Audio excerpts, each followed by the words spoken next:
ইয়েমেনের নাম শুনলেই আমাদের চোখের সামনে ভেসে ওঠে অনন্য সব স্থাপনা আর দৃষ্টিনন্দন সব পর্যটন কেন্দ্র।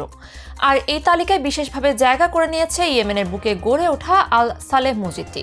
সানা শহরে গড়ে ওঠা সবচেয়ে বড় ও সর্বাধুনিক যে মসজিদটি দেখতে ইসলাম ধর্মাবলম্বী বাদেও অমুসলিমরাও ছুটে আসেন দূর দূরান্ত থেকে। মসজিদটির নিখুঁত স্থাপত্য মুগ্ধ করেছে গোটা বিশ্বকে। সালেহ মসজিদের আকার আকৃতি নিয়ে সবাই কম বেশি জানলেও এর ভেতরে কি আছে তা হয়তো অনেকেরই অজানা।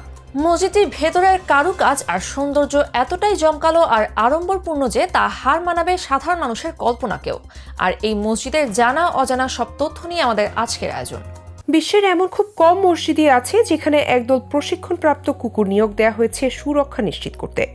ইয়েমেনের রাজধানী সানাতে অবস্থিত আল সালেহ এমনই এক মসজিদ, যে মসজিদে সার্বক্ষণিকভাবে নিয়োজিত রয়েছে বোমা অনুসন্ধানকারী একদল কুকুর।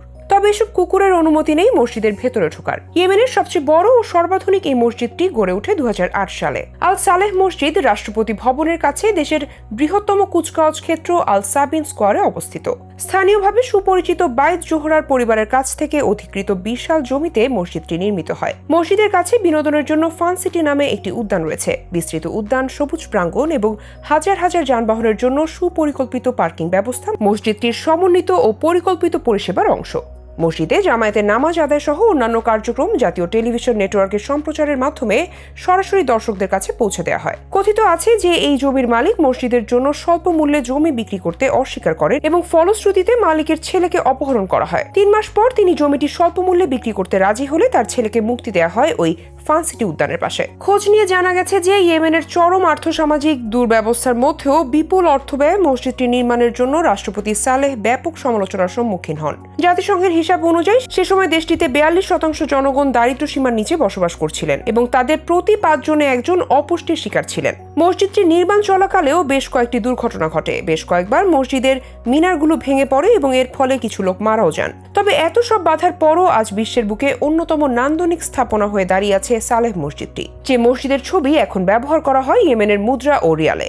27,300 বর্গমিটার এই মসজিদে একসাথে প্রায় 44,000 মুসল্লি নামাজ আদায় করতে পারবেন। তবে বিশালতার জন্য নয়, সালেহ মসজিদটি বিশেষভাবে নজর কেড়েছে এর নির্মাণ শৈলীর জন্য। মসজিদটি নির্মাণে বিভিন্ন রকমের পাথর ব্যবহার করা হয়েছে। এর মধ্যে আগ্নেয়গিরিজাত কালো ব্যাসাল্ট শিলার পাশাপাশি লাল, কালো ও সাদা রঙের চুনাপাথর অন্যতম।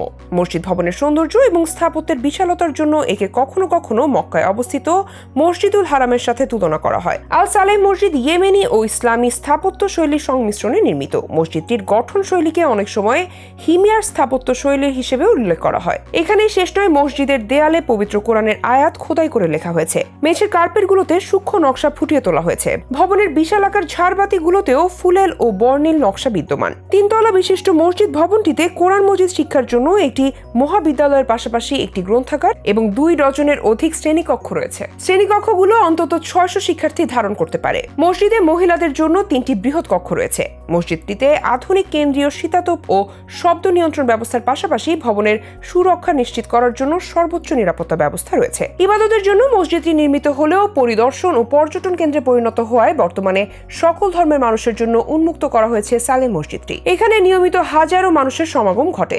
এভাবে মানুষের মধ্যে মসজিদটি মধ্যপন্থী ইসলামের প্রচার করে বলে ধরা হয়। আল কায়েদার প্রভাবের বিপরীতে এটিকে মসজিদের একটি ইতিবাচক বৈশিষ্ট্য হিসেবে বিবেচনা করা হয়।